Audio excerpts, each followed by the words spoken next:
Praise the lord, hallelujah. ಯೇಸುವೆ ಸ್ತೋತ್ರ, ಯೇಸುವೆ ವಂದನೆ, ಯೇಸುವೆ ಆರಾಧನೆ, ಯೇಸುವೆ ಮಹಿಮೆ. ಪ್ರಿಯರೇ, ಮತ್ತಾಯನ ಶುಭ ಸಂದೇಶ 16ನೇ ಅಧ್ಯಾಯ 26ನೇ ವಾಕ್ಯ ಹೇಳುತ್ತೆ, ನೀನು ಇಡೀ ಲೋಕವನ್ನು ಸಂಪಾದನೆ ಮಾಡಿದರೂ ನಿನ್ನ ಪ್ರಾಣ ನಷ್ಟಪಟ್ಟು ಹೋದರೆ ಏನು ಪ್ರಯೋಜನ? ನೀನು ಇಡೀ ಪ್ರಪಂಚವನ್ನು ಗೆದ್ದುಕೊಂಡರೂ ನಿನ್ನ ಪ್ರಾಣ ನಷ್ಟಪಟ್ಟು ಹೋದರೆ ಏನು ಪ್ರಯೋಜನ? Praise the lord. ನೋಡಿ, ಈ ಲೋಕದಲ್ಲಿ ಪ್ರಾಣಕ್ಕೆ ಈಡಾಗಿ, ಪ್ರಾಣಕ್ಕೆ ಬದಲಾಗಿ ಏನನ್ನು ಕೊಡ್ಲಿಕ್ಕೆ ಆಗಲ್ಲ. ಲೋಕದಲ್ಲಿ ದುಡ್ಡು ಕೊಟ್ರೆ ಎಲ್ಲವೂ ಸಿಗುತ್ತೆ. ನಾವು ಏನು ಕೇಳಿದ್ರು ದುಡ್ಡು ಇದ್ರೆ, ಕಾಸಿದ್ರೆ ಎಲ್ಲ ಸಿಗುತ್ತೆ. ಆದ್ರೆ ನಮ್ಮ ಜೀವ ಒಂದು ಸಲ ಹೋದ್ರೆ ಆ ಜೀವನ ವಾಪಸ್ ತರ್ಲಿಕ್ಕೆ ಖಂಡಿತವಾಗಿಯೂ ಸಾಧ್ಯವಾಗುದಿಲ್ಲ ಪ್ರಿಯರೇ. ನೋಡಿ, ಈಗ ಮಕ್ಕಳು ಸ್ಕೂಲಿಗೆ ಹೋಗ್ತಾರೆ, ಅಲ್ಲಿ ಸ್ಕೂಲಲ್ಲಿ ಟೀಚರ್ಸ್ ಏನಾದ್ರು ಬೈದ್ರು, ಅಥವಾ ತಪ್ಪು ಮಾಡಿದಾಗ ಪೇರೆಂಟ್ಸ್ ಏನಾದ್ರು ಹೇಳಿದ್ರು, ಹಿರಿಯರು ಏನಾದ್ರು ಹೇಳಿದ್ರು, ಫ್ರೆಂಡ್ಸ್ ಸರ್ಕಲ್ ಅಲ್ಲಿ ಏನಾದ್ರು ಒಂದಾಯ್ತು, ಆ ಇಶ್ಯೂಸ್ ಇಂದ ಆ ಒಂದು ಇಮೋಷನ್ ಅವರಿಗೆ ಕಂಟ್ರೋಲ್ ಮಾಡಕ್ಕೆ ಆಗದೆ ಧೈರ್ಯ ಇಲ್ಲದ ಕಾರಣ ಈಗಿನ ತುಂಬಾ ಮಕ್ಕಳು ಸುಸೈಡ್ ಮಾಡ್ಕೊಳ್ತಾರೆ. ಸುಸೈಡ್, ಆತ್ಮಹತ್ಯೆ ಅಂತ ಹೇಳೋದು ಸೈತಾನನ ಒಂದು ಅಸ್ತ್ರ. ಸೈತಾನ ಆತ್ಮವನ್ನು ಹತ್ಯೆ ಮಾಡೋದು. ಯೇಸು ಬಂದಿದ್ದು ಜೀವ ನೀಡಲು, ಸಮೃದ್ಧಿಯಾಗಿ ನೀಡಲು. ಯೋಹಾನ ಶುಭ ಸಂದೇಶ 10ನೇ ಅಧ್ಯಾಯ 10ನೇ ವಾಕ್ಯ ಹೇಳುತ್ತೆ, ಯೇಸು ಬಂದಿದ್ದು ಜೀವ ನೀಡಲು, ಸಮೃದ್ಧಿಯಾಗಿ ನೀಡಲು. ಆದರೆ ಕಳ್ಳನು ಬರುವುದು ಕದಿಯಲು, ಕೊಲ್ಲಲು, ನಾಶ ಮಾಡಲು. ನಮ್ಮ ಆತ್ಮ, ಮನಸ್ಸು, ಶರೀರವನ್ನು ಕದಿಲಿಕ್ಕಾಗಿ, ಕೊಲ್ಲಿಕ್ಕಾಗಿ, ನಾಶ ಮಾಡ್ಲಿಕ್ಕಾಗಿ ಸೈತಾನನು ಅನೇಕ ರೂಪದಲ್ಲಿ ಬರುವಾಗ ಯೇಸು ಹೇಳ್ತಾರೆ, ಮಗನೇ, ಮಗಳೇ, ನೀನು ಹೆದರ್ಬೇಡ, ಭಯಪಡ್ಬೇಡ, ಹಂಚಬೇಡ, ನಾನಿದ್ದೀನಿ ನಿನ್ನ ಜೊತೆಗೆ. ಏಕೆಂದರೆ ನಾನು ಬಂದಿದ್ದು ಜೀವ ನೀಡಲು, ಸಮೃದ್ಧಿಯಾಗಿ ನೀಡಲು. ಗಂಡ ಹೆಂಡತಿ ಮನೆಯಲ್ಲಿ ಜಗಳ ಆಡಿದ್ರೆ ಸುಸೈಡ್, ಏನಾದ್ರೂ ಒಂದು ಸಣ್ಣ ಪುಟ್ಟ ತಪ್ಪು ಆದ್ರೆ ಸುಸೈಡ್, ಸಾಲದ ಬಾಧೆಯಿಂದ ನರಳುತ್ತಾ ಇದ್ರೆ ಸುಸೈಡ್, ಯಾರಾದ್ರೂ ಏನಾದ್ರೂ ಬೈದ್ರೆ, ಹೇಳಿದ್ರೆ ಸುಸೈಡ್, ಯಾವೊಂದು ಲವ್ ಫೇಲ್ ಆದ್ರೆ ಸುಸೈಡ್. ಏನು ಪ್ರಿಯರೇ, ಈ ಜೀವಕ್ಕೆ ಒಂದು ಬೆಲೆ ಇಲ್ವಾ? ಜೀವಕ್ಕೆ ಒಂದು ಗ್ಯಾರಂಟಿ ಇಲ್ವಾ? ನಿಜ, ಮನುಷ್ಯನಿಗೆ ಬೇಜಾರಾಗುತ್ತೆ ಅಲ್ವಾ? ಏಕೆಂದ್ರೆ ನಾವು ಮನುಷ್ಯರು, ನಮಗೆ ಏನೇ ಸಂಭವಿಸಿದ್ರು ಸ್ವಲ್ಪ ಬೇಜಾರಾಗ್ತದೆ, ಅಳ್ತೀವಿ, ನೋವಾಗ್ತದೆ. ಅಂದ್ರೆ ಕೆಲವೊಮ್ಮೆ ನೋಡಿ, ನಮಗೆ ಏನಾದ್ರೂ ತುಂಬಾ ಇಕ್ಕಟ್ಟಿನ ಪರಿಸ್ಥಿತಿಯಲ್ಲಿ ಇರುವಾಗ ಅದನ್ನ ಹೇಳ್ಕೊಳ್ಳಕ್ಕೆ ಕೂಡ ನಮಗೆ ಯಾರು ಸಿಗಲ್ಲ.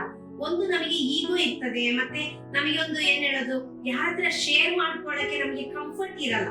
ಅಂತ ಒಂದು ಪರಿಸ್ಥಿತಿಯಲ್ಲಿ ನಾನು ಹೇಳೋದು ಏನಂದ್ರೆ, ಯೇಸುವಿನ ಹತ್ರ ಹೋಗ್ಬಿಡೋದು, ಪರಮಪ್ರಸಾದದ ಮುಂದೆ ಹೋಗೋದು, ಬಲಿಪೂಜೆಯಲ್ಲಿ ಭಾಗವಹಿಸೋದು, ಏನ್ ಹೇಳೋದು, ಸಂಸ್ಕಾರಗಳಲ್ಲಿ ಭಾಗವಹಿಸೋದು, ಗಂಟೆಗಟ್ಲೆ ಯೇಸುವಿನ ಮುಂದೆ ಕೂರೋದು. ಅಥವಾ ನಿನಗೆ ಏನು ಯಾರ ಹತ್ರ ಆದ್ರೂ ಹೇಳ್ಬೇಕನ್ಸುತ್ತಲ್ಲ, ಅದನ್ನ ಬರ್ದು ಅರ್ಧಾಕಿ, ಸುಟ್ಟು ಹಾಕಿ, ಅಥವಾ ಏನಾದ್ರೂ ಒಂದು ಮಾಡು. ಹಾಗೆ ನಿನಗೆ ನೀನೇ ಒಳ್ಳೆ ಕೌನ್ಸಿಲರ್ ಆಗು, ನಿನಗೆ ನೀನೇ ಶೇರ್ ಮಾಡ್ಕೋ. ದಿನ ಸಾಯೋರಿಗಾಗಿ ಯಾರು ಅಳಲ್ಲ. 1 ದಿನ, 2 ದಿನ, 3 ದಿನ ನಮ್ಮ ಪ್ರಾಬ್ಲಮ್ ಅನ್ನು ಕೇಳ್ತಾರೆ. 4 ದಿನ ಕೇಳ್ರಪ್ಪೋ ಕೇಳಿ ಅಂತೇಳಿ ನಾವು ಪುನಃ ಹೇಳೋದಾದ್ರೆ ದಾರಿ ಬದಲಾಯಿಸ್ಕೊಂಡು ಹೋಗ್ತಾರೆ. ಅದೇ ಮನುಷ್ಯ ಸ್ವಭಾವ ಅಲ್ವಾ? ಆದ್ರೆ ಯೇಸು ಹಾಗೆ ಅಲ್ಲ. ನಾನು ಎಷ್ಟು ಸಲ ನಮ್ಮ ಸಮಸ್ಯೆಗಳನ್ನ ಹೇಳಿದ್ರು ಅದನ್ನು ಕೇಳಲಿಕ್ಕೆ ಶಕ್ತರಾದ ದೇವರು. ಮೊನ್ನೆ ಒಂದು ಸಹೋದರಿ ನನ್ನ ಹತ್ರ ಹೇಳಿದ್ರು, ಸಿಸ್ಟರ್, ಆ ಮಕ್ಕಳಿಲ್ಲ, ಮದ್ವೆ ಆಗಿ 18 ವರ್ಷ ಆಯ್ತು, ಮಕ್ಕಳಿಲ್ಲ. ನನಗೂ ನನ್ನ ಹಸ್ಬೆಂಡಿಗೆ ಏನು ಪ್ರಾಬ್ಲಮ್ ಇಲ್ಲ ಅಂತ ಡಾಕ್ಟರ್ ಹೇಳ್ತಾರೆ, ಆದ್ರೆ ಮಕ್ಕಳು ಆಗ್ತಾ ಇಲ್ಲ ಸಿಸ್ಟರ್, ಡಿಪ್ರೆಷನ್ ಗೆ ಒಳಗಾಗ್ತಾ ಇದ್ದೀನಿ. ನನ್ನ ಹಸ್ಬೆಂಡ್ ಕೂಡ ನನ್ನ ಹತ್ರ ಈಗ ಮಾತೇ ಆಡಲ್ಲ, ಮಾತಾಡೋದೇ ಬಿಟ್ಬಿಟ್ಟಿದ್ದಾರೆ. ಯಾಕೆ ಈ ಜೀವನ ಅನ್ಸುತ್ತೆ? ನಾನ್ ಹೇಳೋದು, ದೇವರಿಗೆ ಗೊತ್ತಿಲ್ಲದೆ ನಿನ್ನ ಜೀವನದಲ್ಲಿ ಏನು ಸಂಭವಿಸಲ್ಲ ಪ್ರಿಯರೇ. ಒಂದು ಹುಲ್ಲು ಕಟ್ಟಿ ಅಲ್ಲಾಡೋದಾದ್ರೂ ಅದು ದೇವರಿಗೆ ಗೊತ್ತುಂಟು, ಯೇಸುವಿಗೆ ಗೊತ್ತುಂಟು. ಯೇಸು ಹತ್ರ ಬಾ, ದುಡಿದು ಭಾರ ಹೊತ್ತು ಬಳಲಿ ಬೆಂಡಾದ ಸರ್ವ ಜನರೇ, ನೀವೆಲ್ಲರೂ ನನ್ನ ಬಳಿಗೆ ಬಂದಿರಿ, ನಾನು ನಿಮಗೆ ವಿಶ್ರಾಂತಿ ಕೊಡ್ತೇನೆ.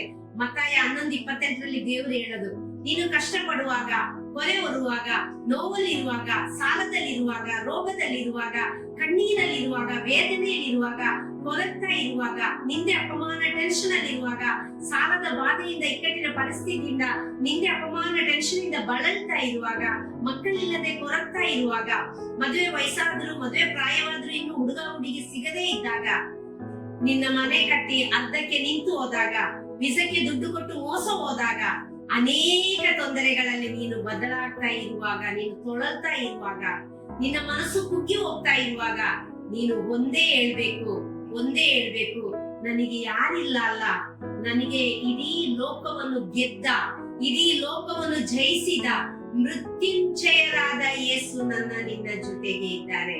ಭಯಪಡಬೇಡ ಮಗಳೇ ಮಗನೇ, ಹಂಚಬೇಡ, ಕೊರಗಬೇಡ, ಹೆದರ್ಬೇಡ, ಯಾರು ನನಗೆ ಇಲ್ಲಲ್ಲ ಅಂತ ನೀನು ತೊಳಲಾಗಬೇಡ. ಯಾಕೆ ಈ ಜೀವನ ಅಂತ ಹೇಳಿ ನೀನು ನರಳಬೇಡ. ಯೇಸು ಇದ್ದಾರೆ ನಿನಗೆ, ಯೇಸು ಇದ್ದಾರೆ. ಬಾ ಯೇಸು ಹತ್ರ, ಈ ನಿಮಿಷ ಯೇಸು ಹತ್ರ ಬಾ. ಯೇಸು ನಿನ್ ಜೊತೆ ಇದ್ದಾರೆ. ಯೇಸು ಹತ್ರ ಬಾ. ಅವ್ರು ನಿನ್ನನ್ನು ಕೈ ಹಿಡಿತಾರೆ, ಅವ್ರು ನಿನ್ನನ್ನು ತೋಳಲ್ಲಿ ಎತ್ಕೊಳ್ತಾರೆ, ಅವ್ರು ನಿನ್ನನ್ನು ಅಪ್ಪಿ ಮುದ್ದಾಡ್ತಾರೆ, ಅವರು ಎದೆಯಲ್ಲಿ ಹಿಂಗೆ ಅವರು ನಿನ್ನನ್ನು ಸೇರಿಸಿ ಇಟ್ಕೊಳ್ತಾರೆ. ಹಾಗಾಗಿ ಎಂತ ಸಂದರ್ಭದಲ್ಲಿ ಕುಗ್ಗಿ ಹೋಗ್ಬೇಡ. ನಾನೊಂದು ಎಕ್ಸಾಂಪಲ್ ಹೇಳ್ತೀನಿ ನಿಮಗೆ. ಏನಂತ ಹೇಳಿದ್ರೆ, ಒಂದು ಸಹೋದರಿ, ಒಂದು ಏನು ಹೇಳೋದು, ಎಲ್ಲರಲ್ಲಿ ಗುರುತಿಸಲ್ಪಟ್ಟ ಒಂದು ಸಹೋದರಿ. ಆ ಸಹೋದರಿ ಒಂದು ಸ್ಥಳದಿಂದ ಇನ್ನೊಂದು ಸ್ಥಳಕ್ಕೆ ಅವರ ಡ್ರೈವರ್ ಜೊತೆ ಕಾರಲ್ಲಿ ಹೋಗ್ತಾ ಇರುವಾಗ ಸಡನ್ ಆಗಿ ಒಂದು ಗ್ಯಾಂಗ್ ಬಂದು ಅಟ್ಯಾಕ್ ಮಾಡಿ ಆ ಹುಡುಗಿನ 4-5 ಜನ ತುಂಬಾ ತೊಂದರೆ ಮಾಡಿ ಬಿಡ್ತಾರೆ. ಬಟ್ಟೆ ಎಲ್ಲ ಬಿಚ್ಚಿ, ಅಂಗಾಂಗಗಳನ್ನ ಮುಟ್ಟಿ, ಏನೇನೋ ತುಂಬಾ ರೀತಿಯಲ್ಲಿ ಇದು ಮಾಡಿ ಒಂದು ಸೆಲೆಬ್ರಿಟಿ ಮನೆ ಮುಂದೆ ಬಿಸಾಕಿ ಹೋಗ್ತಾರೆ. ಅವಳಿಗೆ ಕೂಡ ಪರಿಚಯ ಇರುವಂತಹ ಒಂದು ಸೆಲೆಬ್ರಿಟಿ ಮನೆ ಮುಂದೆ ಬಿಸಾಕಿ ಹೋಗ್ತಾರೆ. ಆ ಮಗಳು ಕುಗ್ಗಿ ಹೋಗ್ಲಿಲ್ಲ, ತುಂಬಾ ದಿನ ಬಳಲಿದ್ಲು. ಅವಳನ್ನ ಪ್ರೀತಿ ಮಾಡಿದ ಹುಡುಗನೇ ಅವಳನ್ನ ಮದುವೆ ಆದ ಕಾರಣ ಆ ಸಹೋದರಿ ಹೆದರ್ಲಿಲ್ಲ. ಆ ವ್ಯಕ್ತಿನ ಗೊತ್ತಿತ್ತು, ಅಂದ್ರೆ ಎಲ್ಲಿ ಬಿಸಾಕಿ ಹೋಗಿದ್ರು ಆ ವ್ಯಕ್ತಿನ ಗೊತ್ತಿತ್ತು. ಆ ವ್ಯಕ್ತಿ ಹುಡುಗಿ ಪ್ರೀತಿಸಿದ ಹುಡುಗನನ್ನೇ ಮದುವೆ ಆದ್ಲು. ಆ ಹುಡುಗ ಹೇಳ್ದ, ಪರವಾಗಿಲ್ಲ, ನೀನು ಬೇಕು ಅಂತ ತಪ್ಪು ಮಾಡಿಲ್ಲ, ನಿನ್ನ ಶರೀರ ಏನೂ ಆಗಿಲ್ಲ, ನಿನ್ನ ಮನಸ್ಸು ಕೆಟ್ಟೋಗಿಲ್ಲ, ನಾನಿದ್ದೀನಿ ನಿನ್ ಜೊತೆಗೆ ಅಂತ ಹೇಳಿ ಈ ಸಂಭವ ಘಟನೆ ನಡೆದ ಸ್ವಲ್ಪ ಸಮಯದಲ್ಲೇ ಆ ಹುಡುಗಿನ ಪ್ರೀತಿ ಮಾಡಿದ ಹುಡುಗ ಮದುವೆ ಆದ. ಹಾಗಾಗಿ ಸ್ವಲ್ಪ ಸಮಯದಲ್ಲಿ ಕೇಸ್ ಫೈಲ್ ಆಯ್ತು, ಎಲ್ಲ ಆಯ್ತು. ಸುಮಾರು 7-8 ವರ್ಷಗಳ ಕಾಲ ಕೇಸ್ ಮುಗ್ದು ಹೋಯ್ತು. ತುಂಬಾ ಮಂದಿ ಸೋಷಿಯಲ್ ಮೀಡಿಯಾದಲ್ಲಿ ಎಲ್ಲದ್ರಲ್ಲಿ ಆ ಹುಡುಗಿಗೆ ಸಪೋರ್ಟ್ ಮಾಡಿದ್ರು, ನಾವಿದ್ದೀವಿ ನಿನ್ ಜೊತೆಗೆ ಅಂತ ಹೇಳಿದ್ರು. ಆದ್ರೆ ಆ ಕೇಸ್ ಇದೆಲ್ಲ ಯಾರು ಸಪೋರ್ಟ್ ಮಾಡಿ ಈ ರೀತಿ ಮಾಡಿಸಿದ್ರು ನೋಡಿ, ಅವರ ದುಡ್ಡಿನ ಒಂದು ಮದದಲ್ಲಿ ಅದೇನಾಯ್ತು ಅಂತ ಹೇಳಿದ್ರೆ ಕೇಸ್ ಸೋತೋಗಿಬಿಟ್ಟು. ಕೇಸ್ ಸೋತೋದಾಗ ಇಡೀ ಅವರು ಯಾವ ರಾಜ್ಯದಲ್ಲಿ ಇರೋದು ಆ ಎಲ್ಲ ರಾಜ್ಯದ ಹೆಣ್ಣು ಮಕ್ಕಳು, ಗಂಡು ಮಕ್ಕಳು, ಸಹೋದರ ಸಹೋದರಿಯರು ಎಲ್ಲರೂ ನಾವಿದ್ದೀವಿ ನಿನ್ ಜೊತೆಗೆ, ನೀನು ಕೇಸು ಸೋತಿರ್ಬೋದು ಆದ್ರೆ ಹೆದರ್ಬೇಡ, ನೀನು ಬಲಶಾಲಿ, ನೀನು ಧೈರ್ಯಶಾಲಿ, ನೀನು ಹೆದರ್ಬೇಡ, ನಿನ್ ಜೊತೆಗೆ ದೇವರಿದ್ದೀವಿ ಇದ್ದಾರೆ, ನಾವಿದ್ದೀವಿ ಅಂತ ಹೇಳಿ ಅವಳಿಗೆ ಧೈರ್ಯ ತುಂಬಿ ಆ ಕೇಸು ಪುನಃ ಸುಪ್ರೀಂ ಕೋರ್ಟಿಗೆ ಹಾಕಿದ್ರು. ನೋಡಿ, ಒಂದು ಯಾರಾದ್ರೂ ರೇಪ್ ಮಾಡಿದಾಗ ಅಥವಾ ಏನೋ ಒಂದು ಸಂಭವಿಸಿದಾಗ ಅಥವಾ ಏನೋ ಒಂದು ಆದಾಗ ಹೆಣ್ಣು ಮಕ್ಕಳು ಸುಸೈಡ್ ಮಾಡ್ಕೊಂಡ್ಬಿಡ್ತಾರೆ. ಅದ್ ಲವ್ ಆಗಿ ಫೇಲ್ ಆದಾಗ ಕೂಡ ಗಂಡು ಮಕ್ಳಿಗೆ ಹೆಣ್ಣು ಮಕ್ಳಿಗೆ ಸುಸೈಡ್ ಮಾಡ್ಕೊಂಡ್ಬಿಡ್ತಾರೆ. ಮದ್ವೆ ಫೇಲ್ ಆದಾಗ ಸುಸೈಡ್ ಮಾಡ್ಕೊಂಡ್ಬಿಡ್ತಾರೆ. ಪ್ರೀತಿಸಿದವರು ದೂರ ಹೋದಾಗ ಸುಸೈಡ್ ಮಾಡ್ಕೊಂಡ್ಬಿಡ್ತಾರೆ.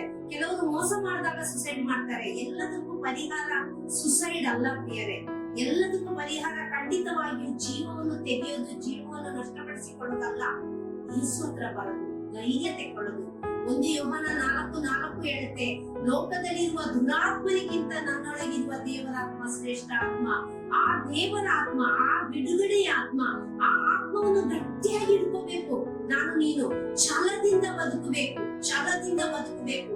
ಈ ಲೋಕ ನಮ್ಮನ್ನು ಕುಗ್ಗಿಸುತ್ತೆ, ಈ ಲೋಕ ನಮ್ಮನ್ನು ದೂಡುತ್ತೆ, ಈ ಲೋಕ ನಮ್ಮನ್ನು ತಳ್ಳುತ್ತೆ, ಈ ಲೋಕ ನಿನ್ನನ್ನು ಸೋಲಿಗೆ ಧೂಕಿ ಆಗ್ತದೆ, ಈ ಲೋಕ ನಿನ್ನನ್ನು ಹೀಯಾಳಿಸ್ತದೆ, ಈ ಲೋಕ ನಿನ್ನನ್ನು ನಿತ್ಯಪಮಾನಕ್ಕೆ ಗುರಿಪಡಿಸ್ತದೆ, ನಿನ್ನ ತಪ್ಪುಗಳನ್ನು ಮಾತ್ರ ಹುಡುಕ್ತಾ ಇರ್ತದೆ. ಆದ್ರೆ ನೀನು ಸೋತು ಹೋಗ್ಬೇಡ, ನೀನು ಕುಗ್ಗಿ ಹೋಗ್ಬೇಡ, ನೀನು ಬಗ್ಗಿ ಹೋಗ್ಬೇಡ. ನೀನು ಒಂದೇ ನೆನೆಸು, ಈ ಲೋಕವನ್ನು, ಮರಣವನ್ನು, ಸೋಲನ್ನು, ನೋವನ್ನು, ಎಲ್ಲಾ ಕಷ್ಟಗಳನ್ನು ಮೆಟ್ಟಿ ನಿಂತು ಜಯಿಸಿದ ದೇವರು ನನ್ನ ದೇವರು. ಆ ದೇವರ ಮಗನು ಮಗಳು ನಾನು ಯಾಕೆ ಸುಸೈಡ್ ಮಾಡ್ಕೋಬೇಕು? ಒಂದು ಸಲ ನಿನ್ಗೆ ಆ ಥಾಟ್ ಬಂದಾಗ, ನಾನು ಸುಸೈಡ್ ಮಾಡ್ಕೋಬೇಕು, ಆತ್ಮಹತ್ಯೆ ಮಾಡ್ಕೋಬೇಕು ಅಂತ ಒಂದು ಥಾಟ್ ಬಂದಾಗ, ಆ ಒಂದು ಯೋಚನೆ ಬಂದಾಗ, ಆ ಜಾಗದಿಂದ ತಕ್ಷಣ ಕದಲು ಬಿಡಿ. ಆ ಸೈತಾನನ್ನು ತಂದೊಡ್ಡುವ ಆ ಸ್ಥಳದಲ್ಲಿ ನಿಲ್ಲಬೇಡಿ ಪ್ರಿಯರೇ. ಹೋಗಿ ಹೊರಗಡೆ ಎಲ್ಲರ ಹತ್ರ ಮಿಂಗಲಾಗಿ ಮಾತಾಡಿ, ಯೇಸು ಹತ್ರ ಮಾತಾಡಿ, ಪರಮಪ್ರಸಾದದ ಮುಂದೆ ಕೂರಿ, ಬಲಿಪೂಜೆಯಲ್ಲಿ ಭಾಗವಹಿಸಿ, ಯೇಸುವಿನ ಮುಂದೆ ಕೂತು ಆಳು ಗಂಟೆಗಟ್ಟಲೆ ನಿನ್ನ ಮನಸ್ಸು ಸಮಾಧಾನ ಆಗುವ ತನಕ ಆಳು. ಕೆಲವೊಮ್ಮೆ ಯೇಸುವಿಗಿಂತ ಯೇಸು ಆದ್ಮೇಲೆ ಮನುಷ್ಯರಲ್ಲಿ ನೆಕ್ಸ್ಟ್ ಇವರೇ ನಮ್ಗೆ ಅಂತ ಹೇಳಿ ನಾವು ಅವ್ರನ್ನ ಅಷ್ಟು ನಂಬುತ್ತೀವಿ. ನಮ್ಮ ಎಲ್ಲ ಜೀವನನೇ ನಾವು ಅವರಿಗೆ ಶೇರ್ ಮಾಡ್ತೀವಿ, ನಾವೆಲ್ಲ ಹೇಳ್ಕೊಳ್ತೀವಿ.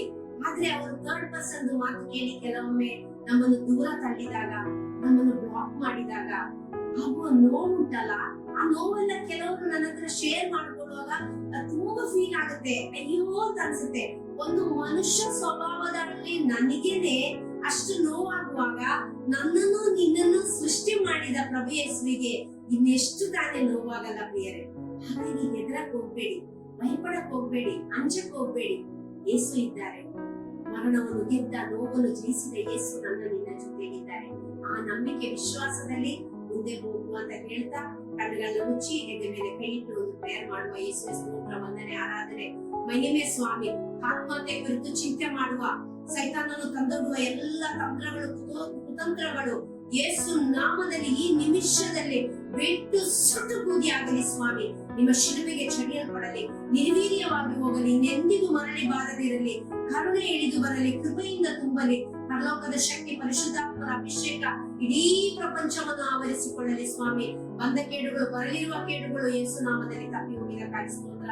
ಅಮ್ಮ ಮಾತೆಯೇ, ಆತ್ಮಹತ್ಯೆ ಕುರಿತು ಚಿಂತೆ ಮಾಡುವ ಎಲ್ಲಾ ಮಕ್ಕಳಿಗೆ ಧೈರ್ಯದ ಆತ್ಮದಿಂದ ತುಂಬಲು, ಬಲದ ಆತ್ಮದಿಂದ ತುಂಬಲು, ಜೀವದ ಆತ್ಮದಿಂದ ತುಂಬಲು ಪ್ರಾರ್ಥಿಸಿರಿ ತಾಯಿಯೇ.